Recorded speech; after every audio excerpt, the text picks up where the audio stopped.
district court Kendrapara तरफ requirement आसमें आम vacancy देखा a junior clerk cum copyist junior stenographer और सालाराइड अमीन भैकेंसी आसमें आम देखा क्वालिफिकेशन आप मिनिमम ग्रेजुएशन पास करते अप्लाई करेंगे both male and female apply करेंगे मान उभय पुरुष और महिला अप्लाई करेंगे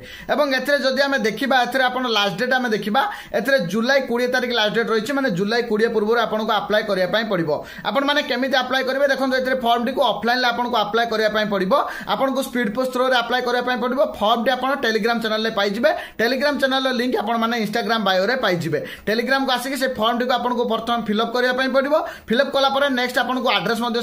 पीडीएफ अच्छी आपको सही आड्रेस को स्पीड पोस्ट करार अच्छी और सिलेक्शन प्रोसेस जब आम देखा एपर फास्ट गोटे रिटन एग्जाम हे जब आप अप्लाई करेंगे आपंकर इमेल आईडी और फोन नंबर देते तो आपंक फोन नंबर और इमेल आईडी सहित से कंटाक्ट करेंगे जब गोटे प्रथम गोटे रिटन एग्जाम हे रिटन एग्जाम